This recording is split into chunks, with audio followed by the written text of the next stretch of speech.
Historic trial for Oath Keepers leader and his top lieutenants over January 6 set to begin. The Justice Department this week will argue at trial for the first time in over a decade that a group of Americans plotted to violently oppose the U.S. government.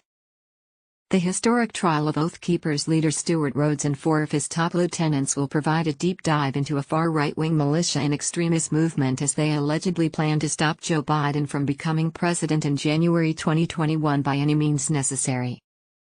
Federal prosecutors intend to prove that the plan included a reconnaissance trip to Washington, D.C., staging an armed quick reaction force at a hotel across the Potomac River, using a military formation to breach the U.S. Capitol, and, for some defendants, searching for lawmakers inside. The landmark indictment is the most aggressive and politically fraught case that prosecutors have brought against a group of alleged rioters to date and marked a dramatic change in the department's approach to prosecuting January 6 defendants. This is the first of 3 sedition trials scheduled to take place this year. The case also comes with hefty political ramifications. When it was unsealed in January 2022, the indictment sparked an outcry from some Trump supporters and figureheads on the right who claimed that the charges were trumped up or politically motivated, and the Justice Department as a whole has come under increased fire from some on the political right for its investigations into those aligned with the former president. The trial against the Oath Keepers will begin on Tuesday with jury selection in D.C. federal court. All 5 defendants have pleaded not guilty to the indictment and face a maximum sentence of 20 years in a federal prison. Stewart Rhodes, 57, is a former Army paratrooper and graduate of Yale Law School. Rhodes, who is from Texas, founded the Oath Keepers in 2009 and has led the militia ever since. Kelly Meggs, 53, is the leader of the Florida chapter of the Oath Keepers. Meggs went by the moniker Gator 1. Jessica Watkins, 40, is an Army veteran and bar owner from Ohio. Watkins, who served in Afghanistan, was a commander of her own Ohio-based militia using the moniker CAP.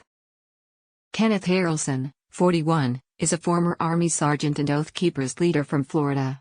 Harrelson used the moniker Gator 6. Thomas Caldwell, 68, of Virginia, is a former lieutenant commander in the Navy and FBI employee.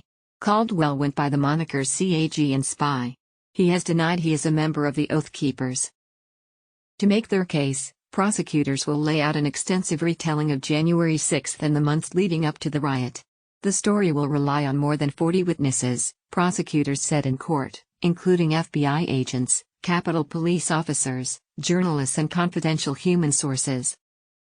They also plan to use recordings from the group of planning meetings leading up to January 6 and walkie-talkie communications during the siege. Taken together, prosecutors believe the evidence will lay out a sophisticated plan by the Oath Keepers that began to take shape just days after the 2020 election. In a November 5, 2020, signal message, Rhodes allegedly warned the Oath Keepers that we aren't going through this without civil war. Too late for that. Prepare your mind, body and spirit. Less than 1 week later, according to court documents, Caldwell traveled to Washington for a reconnaissance trip and reported his findings back to Rhodes. Rhodes, Meggs, Watkins, Harrelson and Caldwell coordinated for several weeks, prosecutors say, including attending paramilitary training camps and renting rooms at a Virginia hotel to stash guns and other weapons in case they were needed in Washington. On January 6, the Oath Keepers donned combat and tactical gear, and allegedly stationed themselves around the nation's capital, some at the Capitol, others providing security and a third group waiting with a cache of weapons in Virginia. That afternoon, prosecutors alleged that the group converged on the Capitol at Rhodes' direction. Meggs, Harrelson, and Watkins, who were in a military stack formation with other Oath Keepers, pushed past police officers and into the building, court documents say. As Watkins tried to push past officers guarding the hallway to the Senate chamber, prosecutors say Meggs, Harrelson, and other Oath Keepers broke off in an unsuccessful search for House Speaker Nancy Pelosi. Rhodes directed the group from outside, prosecutors say. Caldwell is also not alleged to have entered the building.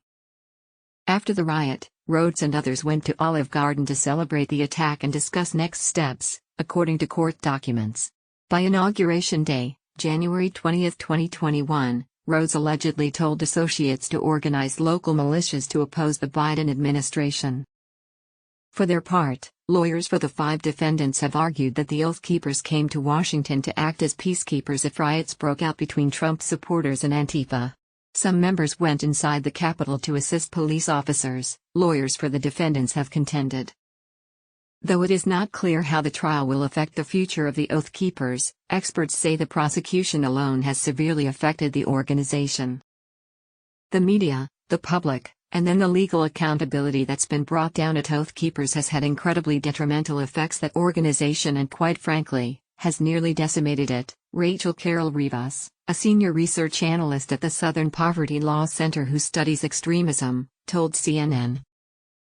Because the organization lacked a robust leadership structure, Rivas said, the fate of the group rose and fell with Rhodes.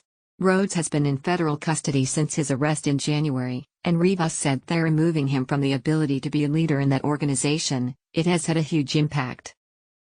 Regardless of the outcome of the case, the threat of domestic extremism remains large in the U.S., John Lewis, a research fellow at the Program on Extremism at George Washington University, told CNN. The threat today has metastasized far beyond individual groups, Lewis said. The threat today has metastasized far beyond individual groups. I think what's more was far more concerning from our perspective, is that the rhetoric that inspired them, the narratives that they push forward haven't gone away. Hate has only gotten stronger, Lewis said.